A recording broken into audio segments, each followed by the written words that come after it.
Have you ever been fingered by an MMA fighter before? Fingered? Yeah, fingered. No.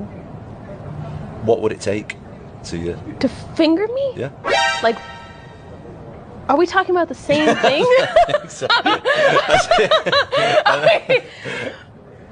To finger me? Yeah. Never. Gets all these kind of mad questions.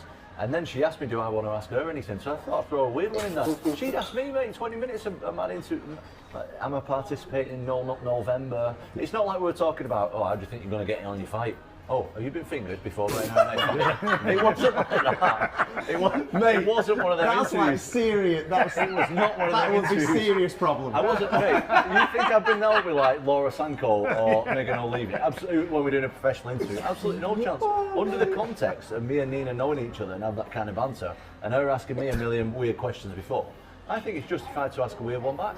You know, I'm a normal guy. I've not had no media training, nothing like that. Me and Nina know each other. We were talking off camera about, she gets like loads of mad questions on Instagram and stuff, and people are asking, has she been having with Dana White? She asked me loads of weird questions. You participating in No Nut November? Mate, she can ask me 20 minutes, literally 20 minutes of weird questions. I throw one back at her just for a laugh, mate, just because I know Nina and I knew she wouldn't take it in a bad way. But, mate, you got to watch what you're saying, I guess. Sometimes you swing and miss, don't you? Have you ever been fingered by an MMA fighter before? Fingered? Yeah, fingered. No. What would it take? I'm exactly where I'm supposed to be. By the way, who was sat here last? Paddy. Smells a bit strange up here. What's going on? Oh. Must be you guys. But yeah, this is, I'm looking forward to it. I'm looking forward to it very much. If, as some people are predicting, you know, you defend the belt on Saturday and then eventually they promote it to being the undisputed belt after John walks away, do you think this one should count as a title defense? I don't really know. I mean, I'm not really focused on that right now, to be honest. I'm just focused on, like, all that stuff is kind of, like, out of my control. Like, all this political stuff with John and Stipe and the interim stuff and the defence stuff, like, I'm not really too bothered about it. I just focused on beating Curtis Blades, and that's it. As a percentage, how much harder are your hands after soaking them in the gasoline? Mate, they're like absolute stones. You know what? I seen them new gloves. They sent me some of them new gloves, and they're a lot smaller than the other ones. There's a lot less padded on them, and I just thought, you know what? I need to harden the knuckles up, and that's the only way that I know how. So I've been doing the old gypsy method of dipping them in petrol, and they're like rocks, mate. Yeah. Is any part of you concerned about the obvious health risks of putting your hands in petrol for Which are what? I don't know, I just feel like having a flammable liquid seep into your hands is probably going to cost you at some point. They're doing all right so far, mate. We'll find out on Saturday night, won't we? We'll find out. If I get a disgusting knockout on Saturday, you better believe that half of the roster are going to be dipping the knuckles in petrol. So it'll be all good. I know, obviously, like, life doesn't really go past this weekend, but should you get the win this weekend, does it make sense for you to be in November, in Madison Square Garden in November watching those two fight? I mean, that'll be a lot of fun.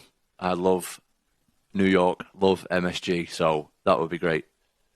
Tom right here. Heavyweights are banged up a lot more than smaller guys. It just takes more out of your body. Like, if you look at big guys, they generally go into like rugby, basketball, or if they're American, they go into like American football and stuff like that. It's not often they're training for like 25-minute scraps with someone in an arena. Do you know what I mean? So it's more of a small guy sport in general. I think there's less guys to fight at heavyweight, and I think that heavyweights just aren't as readily available as much as some of the smaller guys. How rarely that belt gets defended? Probably like once a year. Once a year? Yeah. Israel Adesanya 3 times a year. Kamaru Usman was 2 or 3 times a year. They seem to operate so much slower at heavyweight. No? Sure, yeah.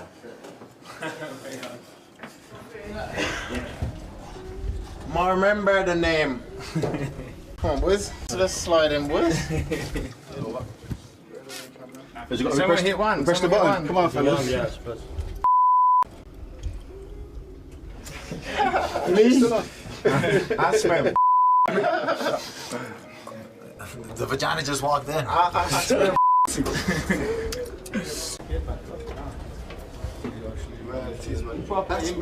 That boy talk. That's because your breath is off. That boy talk. Your mouth is off. Yeah, no. Your mouth. Look, there it is. Look. That boy talk. You smell it? You smell? You have the group right there, bro. You have a pack of.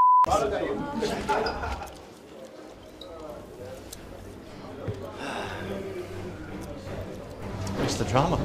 He impresses me everywhere. I don't think you can look at his game and be like, this is where he's weak.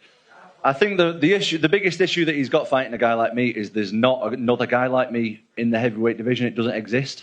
Like, it literally doesn't exist. There's nobody 6'5", 260 who moves like I move. He can get all the training partners in the world that he wants, but you can't replicate a guy like me in the gym. And also, I'm not going to stand in the middle of the cage and have a shootout with him. Do you know what I mean? I'm not going to have a measuring competition with him, both literally and figuratively, because he'll probably win both. You know what I mean? So we're going to. We're going to see what happens. We're going to see what happens, mate. We're going to see what happens. Head movement. Anderson Silva, prime Anderson Silva. Footwork. Frankie Edgar, I think. Head kicks. Leon Edwards, come on. Creativity. Prime Conor McGregor. Speed. Myself, I think. Power. Francis Ngannou. Trash talking.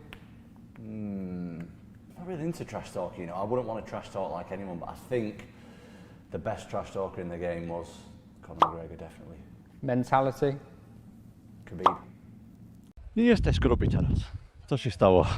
Nie, ciepło. Trenowałeś? Mam nadzieję. To get this closer, is that okay?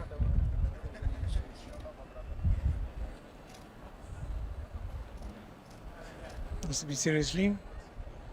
Sorry? Sunlight. No się lają. Thank you.